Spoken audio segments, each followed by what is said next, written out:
Hello, how are you students? I hope you all are fine. Okay, in social science, earlier we have discussed about our previous chapters, number 1, environment. We have talked about inside our earth. Now today we are again in front of you with a new chapter, our changing earth. हमारी बदलती हुई पृथ्वी, यानी कि जो पृथ्वी का स्वरूप है वह किस प्रकार से बदलता रहता है, इसके बारे में हम इस चैप्टर में आप लोगों से डिस्कस करेंगे और कुछ नई जानकारियां देने की कोशिश करूंगा, so that you can understand what we are going to read in this chapter. So the lithosphere is broken into numbers of plates known as the lithospheric plates.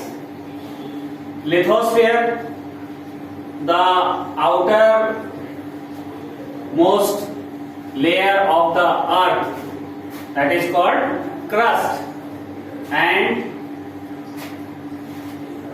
it is also known as lithosphere. The outer portion of the earth is also called lithosphere, where we all lives the land. Understand? समझ गए? lithosphere वो जमीनी भूभाग जो पृथ्वी के सबसे ऊपर मौजूद है, जो हमको दिखाई देता है, जिस पर जीव जंतु वनस्पति सभी निवास करते हैं, इस कॉल्ड लिथोस्फीयर। और इस लिथोस्फीयर का जो आंतरिक भाग है वो बहुत सारी प्लेट्स के रूप में टूटा हुआ है। कैसा है? टूटा हुआ, क्रैक्स है। जानते हो ना, आप किसी ट्रे में बहुत सारे टोस्ट रख दो और उसके ऊपर लाइक ब्रेड का चूरा डाल दो, कुछ इस तरह की हमारी क्या है, अर्थ की लेयरिंग है क्रस्ट की, ठीक है, नीचे से हार्ड है और वो जो हार्ड पोर्शन है वो ब्रेक्स है। अब क्या होता है, नीचे वाले अगर बिस्किट्स जो हमने लगाए हैं, ऊपर वाली जो बुरादा है ब्रेड्स का, तो जब हम नीचे वाले हिस्से को किसी को भी अगर हिलाएंगे आपस में, तो वो एक टोस्ट दूसरे से टकराएगा और जैसे ही उसमें मूवमेंट होगा, ऊपर वाली जो जगह है उसमें भी मूवमेंट हो जाएगा और उसका भी जो स्वरूप है वो चेंज हो जाएगा। या तो वो जगह सरक जाएगी, गड्ढा हो जाएगा उस जगह, या वो जो ऊपर का हिस्सा है वो उसमें से जो ऊंचाई है वो कणों के रूप में सरक के इधर उधर चली जाएगी, तो उसकी ऊंचाई नीचे हो जाएगी। तो कुछ इसी तरह का कार्यक्रम हमारी अर्थ के अंदर भी चलता रहता है। बहुत स्लो प्रोसेस में चलता है, हमें पता नहीं चलता, लेकिन जब लास्टली उसका रिजल्ट निकलता है तब हमें वो फील होता है। क्या होता है? तब हमें वो फील होता है। और आगे अगर हम पढ़ें, you will be surprise to know, आप लोगों को आश्चर्य होगा ये जानकर, that the plates that these plates move around very slowly. ये जो प्लेट्स हैं टुकड़ों में बटी हुई है, क्रस्ट अंदर से टूटी हुई है, इसकी जो प्लेट्स हैं, नीचे वाली लेयर जो आप जानते हो मेंटल, उसमें क्या है? मैग्मा है, लिक्विड फॉर्म में। तो जो तरल रूप में है उसके ऊपर ये ऊपर वाली लेयर टिकी हुई है, इसके अंदर जो क्रस्ट जो टुकड़े हैं वो उस पर मूवमेंट करते रहते हैं, हिलते रहते हैं। समझ में आई बात? लाइक बहुत सारे लकड़ी के टुकड़े अगर पानी के ऊपर तैरा दिए जाएं किसी पर्टिकुलर क्षेत्र में, तो जैसे जैसे पानी में मूवमेंट होगा वैसे वैसे उन टुकड़ों में भी मूवमेंट्स होगा, पट्टों में मूवमेंट्स होगा, वो आपस में टकराते रहेंगे। वही सेम स्थिति हमारी क्रस्ट के अंदर होती है और ये बहुत स्लो प्रोसेस में होती है। कितने फ्लो को प्रोसेस में ये मूवमेंट करते हैं? ये करते हैं just a few millimetres each year, हर साल में कुछ मिलीमीटर सरकते हैं। मान लो ये दो हैं, ये इतनी स्लोली सरकते हैं कि आपको अंदाजा भी नहीं होता कि अंदर कुछ हो रहा है, लेकिन जिस टाइम ये आपस में आके टकराएंगे उस टाइम हमें पता चलेगा। क्यों? क्योंकि उसका रिएक्शन निकल के आएगा, आउटपुट निकल के आएगा, मैं आगे आपको समझाऊंगा। तो this is because of the movement of the molten magma inside the earth, क्योंकि हमारे अर्थ के अंदर मोल्टन मैग्मा मौजूद है, बस उसी के कारण ये मूवमेंट होता है। और फ्यू मिलीमीटर्स ईच ईयर्स होता है, हर साल में कुछ मिलीमीटर्स का ही मूवमेंट होता है। The molten magma inside the earth moves in a circular manner, और ये किस मैनर में सर मूवमेंट होता है? सर्कुलर। धरती हमारी कैसी है? गोलाकार है ना, तो वो मूवमेंट भी कैसा होता है? सर्कुलर, क्योंकि बीच में सेंटर है ना। उसके बारे में बताएंगे। The movement of these plates cause changes on the surface of the earth, और ये जो आंतरिक मूवमेंट है, आंतरिक हलचल है, इसका जो परिणाम है, इसका जो रिजल्ट है, ये हमें धरती के ऊपर फील होता है, महसूस होता है या दिखाई देता है। The earth movements are divided on the basis of the forces which cause them, और ये जो मूवमेंट है इसका जो कारण है, उन कारणों के हिसाब से इसे हमने विभक्त किया हुआ है। इस तरह के मूवमेंट्स को विभक्त किया जाता है काय के आधार पर? Basis of the force which cause them, उन बल के आधार पर, उस बल के आधार पर जिसके कारण ये मूवमेंट हो रहा है, जो इसके लिए जिम्मेदार है। The forces which act in the interior of the earth are called endogenic forces। अगर हम देखें अर्थ मूवमेंट, अभी हम यही बात कर रहे हैं, अर्थ के अंदर जो मूवमेंट्स होते हैं उसके बारे में अगर हम पढ़ें तो इसके दो पार्ट होते हैं।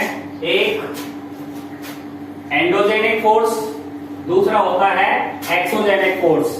एंडोजेनिक फोर्स आंतरिक बल, एक्सोजेनिक फोर्स बाहरी बल। अब ये क्या होता है इसके बारे में भी हम डिटेल में पढ़ेंगे। तो एंडोजेनिक फोर्स क्या कहलाती है?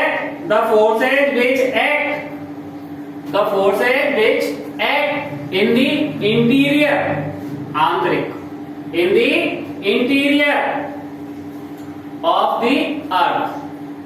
कहां पे करती हैं? अर्थ के अंदर।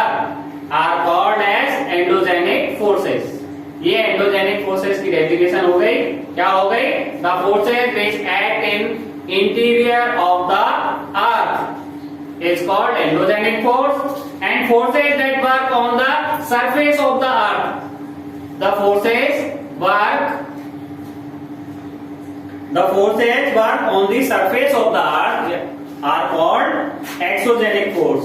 तो एक हो गया आंतरिक बल जो पृथ्वी के अंदर का बल होता है, और एक्सोजेनिक वो बल जो बाहर से इस मूवमेंट के लिए जिम्मेदार होते हैं, बाह्य बल और आंतरिक बल। Endogenic forces sometimes produce sudden movement. तो एंडोजेनिक फोर्स के बारे में पढ़ते हैं पहले हम, यानी आंतरिक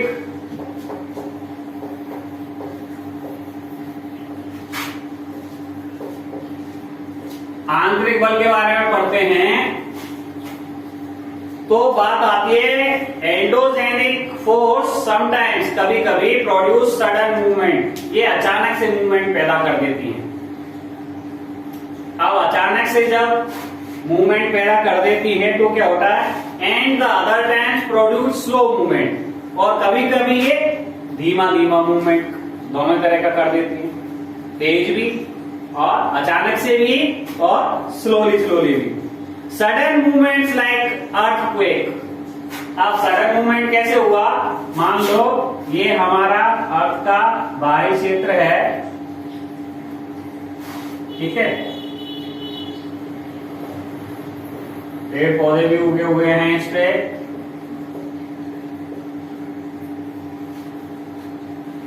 और आप अगर ये देखें तो पहाड़ भी बने हुए हैं लाइक दिस। तो और ये आंतरिक रूप से ये प्लेट्स पे ये टिका हुआ है और उसके नीचे मैग्मा है, मोल्टन मैग्मा, जिस पर ये तैर रहा है। अब ये जब इस डायरेक्शन में चलेगा, ये स्टेबल है सर्किल में, या तो ये इधर आ गया या फिर ये स्टेबल है और ये चलता हुआ आके इससे टकरा गया। समझ में आ रही बात? तो क्या होगा, अचानक से सडनली इसमें कंपन पैदा होगा और उस कंपन का असर कहां पे होगा? इस जगह जहां पे हम रहते हैं, outer part of the lithosphere या क्रस्ट। तो वो जो कंपन होगा वो क्या कहलाएगा? जैसे कि अर्थक्वेक, या फिर क्या होगा, इनके बीच का जो मैग्मा है ये जैसे ही सरप्राइज होंगे ये मैग्मा ऊपर की तरफ जोर मारेगा और इस धरती को तोड़ता हुआ वो इस हिस्से को बाहर निकल आएगा और वॉल्केनो के रूप में बाहर लावा निकल जाएगा। आई बात समझ?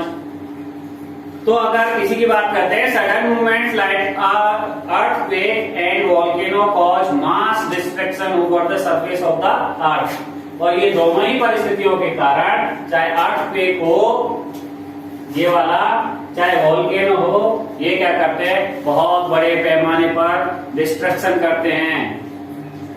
डिस्ट्रक्शन तो जानते हो ना, नष्ट कर देते हैं, नुकसान पहुंचाते हैं, तहस नहस कर देते हैं, तबाही। A volcano is a vent opening in the Earth's crust through which molten material erupts suddenly. Volcano क्या होता है?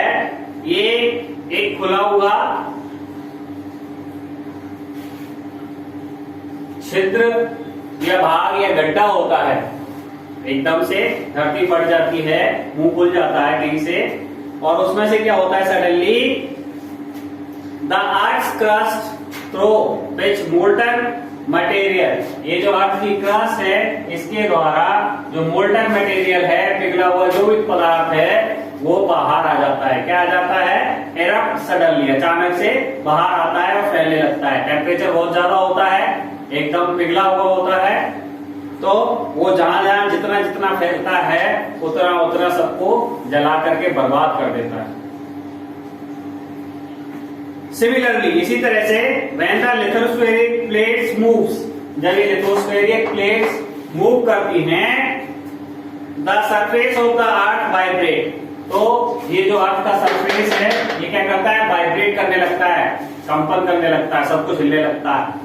और ये जितना ज्यादा हिलता है इसके ऊपर जो भी चीजें होती है उतनी ज्यादा नष्ट होती जाती है, चाहे बिल्डिंग हो, चाहे प्लांट्स हो, इवन माउंटेन्स हो, उनपे लैंडस्लाइड आ जाते हैं और रोड्स टूट जाते हैं, मिट्टी का कटाव हो जाता है। तो ये बहुत सारे इसके आउटपुट निकलते हैं। Vibration can travel all around the earth, और ये वाइब्रेशन धरती पर चारों ओर फैलने लगता है। These vibration are called earthquakes, और इन्हीं वाइब्रेशन को क्या बोलते हैं? अर्थक्वेक बोलते हैं। क्या बोलते हैं? अर्थक्वेक बोलते हैं, यानी जिसको हम बोलते हैं भूकंप हिंदी में। The place in the crust where movement start is called focus। तो जहां धरती के अंदर ये मूवमेंट स्टार्ट होता है, जहां पे ये प्लेट्स दोनों आके टकराती हैं, तो ये वाली जो जगह है जहां पे ये टकराएं, ये क्या कहलाएगी? फोकस कहलाएगी। क्या कहलाएगी? फोकस। इसको फोकस बोलते हैं। और the place on the surface above the focus is called epicentre. और ये यहां पे टकराएं, ये तो फोकस हो गया, और इसका असर सबसे ज्यादा कहां पे होगा? इसके जस्ट ऊपर, इस जगह पे, सरफेस के ऊपर। तो सरफेस का ये वाला जो हिस्सा होगा ये कहलाएगा एपिक सेंटर, ये एपिक सेंटर कहलाएगा। दोनों चीज समझ गए आप, फोकस समझ गए, एपिक सेंटर समझ गए, वोल्केनो समझ गए और अर्थक्वेक भी समझ गए। ठीक है, आपको मैंने एंडोजेनिक फोर्स समझा दी, एक्सोजेनिक फोर्स समझा दी, आंतरिक बल और बाह्य बल। Vibration travels outwards from the epicentre as waves. अब ये जो होगा कंपन, ये यहां से एक तरंगों के रूप में, लहरों के रूप में बढ़ता जाएगा, यानी कि इसका क्षेत्र बढ़ता जाएगा। जितना ज्यादा कंपन सेंटर में होगा, एपिक सेंटर में, उतनी ज्यादा दूरी तक ये असर करेगा। तो यहाँ पे सबसे ज्यादा असर होगा और जितना दूर होता जाएगा उतना ही असर कम होता जाएगा।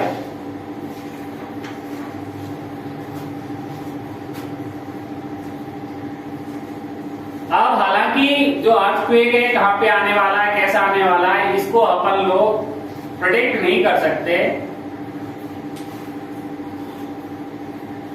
इसीलिए क्या होता है, अपन इसको रोक भी नहीं सकते, लेकिन हम इसके जो परिणाम हैं उनको मिनिमाइज कर सकते हैं, कम कर सकते हैं कुछ अंदाजा लगा के। Although earthquake can not be predicted, the impact can certainly be minimized if we prepared beforehand। अगर ये जहाँ पे अर्थक्वेक आने की संभावना ज्यादा होती है जिन क्षेत्रों में, वहां पे हम कुछ प्रिकॉशंस अपनाएं तो हम जो नुकसान है उसको कम कर सकते हैं। Some common earthquake predictions methods adopted locally by people include studying animals behavior। कई बार जो स्थानीय बूढ़े बुजुर्ग लोग होंगे वो आपको बताएंगे कि अर्थक्वेक आने से पहले इसका जो आभास है इंसानों से पहले जानवरों को हो जाता है। पक्षी उड़ने लगते हैं और कुत्ते, बिल्लियां जैसे पैट्स हैं या और भी एनिमल्स हैं, काउज हैं, ये नॉर्मल बिहेव नहीं करते, कुछ बेचैन नजर आते हैं। तो उससे भी अंदाजा लगाया जा सकता है कि कुछ ना कुछ अर्थक्वेक जैसा घटित होने वाला है। Fish in the ponds get agitated, जो तालाब की मछलियां होती हैं वो विचलित हो जाती हैं। Snakes come to the surface, सांप अचानक से धरती के अंदर से बाहर आ जाते हैं। तो ये कुछ अंदाजे के कारण हो सकते हैं, इनसे हम अंदाजा लगा सकते हैं। अब बात आती है मेजर लैंड फॉर्म्स। क्या बात आती है? Major land forms. तो ये हमने एंडोजेनिक फोर्स, एक्सोजेनिक फोर्स समझ ली, ठीक है। और बाहरी कारणों में अगर आप गिरेंगे तो बाहरी कारणों में हवा है, पानी है, रिवर है, सी वेव्स हैं, ग्लेशियर्स हैं, ये एक्सोजेनिक फोर्स के रूप में प्रभावित करते हैं और धरती के स्वरूप को बदल सकते हैं। नदी में बाढ़ आ जाए, पूरा परिक्षेत्र बदल देती है। तूफान आ जाए, चाहे वो पानी वाला हो चाहे हवा वाला, लेकिन तूफान का जो मुख्य कारण ज्यादातर होता है वो विंड्स होती है। तो तेज हवाएं, आंधी आती है ना, तेज आंधी आ जाए तो घरों को क्षतिग्रस्त कर देती है, पेड़ों को क्षतिग्रस्त कर देती है। इसी तरह से समुद्री लहरें, सुनामी वगैरह जब आती है तो जो कोस्टल एरिया है वहां का स्वरूप बदल देती है। इसी तरह से ग्लेशियर्स है, अगर पिघल के कहीं गिर जाए तो वो क्या करता है, वो भी उस जगह का स्वरूप बदल देता है। तो ये आप लोगों की समझ में आ गया होगा। अब बात आती है major land forms. The landscape is being continuously worn away by two process, weathering and erosion। Landscape क्या होता है, ये लगातार बना रहता है बाय टू प्रोसेस, दो तरीकों से, weathering and erosion. Weathering is the breaking off the rocks on the earth surface. जो भी रॉक्स होती हैं अर्थ के सरफेस पर, उनमें जो विखंडन होता है, वो जो टूटती हैं, तो वो चीज कहलाती है वेदरिंग। क्या कहलाती है? वेदरिंग। अगर इरोजन की बात करें तो इरोजन क्या कहलाएगा? is the wearing away of the landscape by different agents like water, wind and ice। जब पृथ्वी का जो बाहरी तल है वो किसी कारण से ड्राई हो जाता है, सूखा हो जाता है, और वहां की जो मिट्टी है उसका कटाव शुरू हो जाता है, क्षरण शुरू हो जाता है। किसके द्वारा? विंड के द्वारा, हवा के द्वारा या पानी के द्वारा। आप लोगों ने देखा होगा कि कहीं पेड़ नहीं है, वहां पे मिट्टी ड्राई हो जाती है, और ड्राई हो जाती है तो चाहे तेज हवा चले तो उसके साथ उड़ के चली जाती है। आदमी में आप लोगों ने देखा ना, इतनी सारी मिट्टी उड़ के आती है। तो कैसे आती है? जहां ड्राई मिट्टी होती है वहां से। दूसरा, अगर पानी बाढ़ का आ जाए या किसी और चीज का आ जाए तेजी से, तो वो भी उस मिट्टी को अपने साथ बहा करके ले जाता है। तो इसके कारण से हमारा इरोजन हो जाता है। समझ गए? इरोजन। तो वेदरिंग यानी कि अपक्षय, और इरोजन यानी कि क्षरण। किसी चीज का टूट के बिखरना अपक्षय कहलाता है, और जो टूटी हुई चीज है या जो चीज यहाँ पे है उसका एक जगह से दूसरी जगह चले जाना, कटाव होकर के, वो क्षरण कहलाता है। दोनों चीज आपको समझ में आई?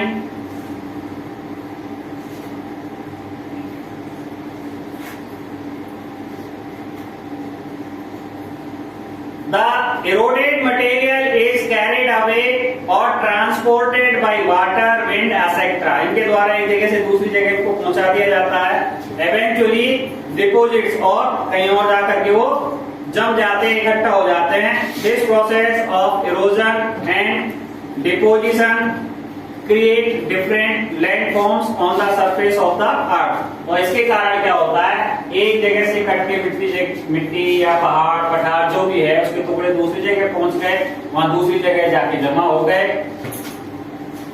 तो ये जो चीज है ये इसका जो स्वरूप है इसको बदल देती है, पृथ्वी के बाहरी स्वरूप को बदल देती है। इसी क्रम में हम आगे कल जो नेक्स्ट वीडियो होगा उसमें बताएंगे work of a river, work of sea waves, work of ice, work of wind. तो ये सारी चीजें आपको हम पढ़ाएंगे नेक्स्ट वीडियो में। आई होप जो मैंने आपको बताया है वो आप लोगों के अच्छे से समझ में आ गया होगा। आप लोग इस पर दोबारा से स्टडी करेंगे, अपनी बुक्स में समझने की कोशिश करेंगे। कोई भी क्वेश्चन क्वेरी है तो एक बार हमसे अवश्य पूछेंगे।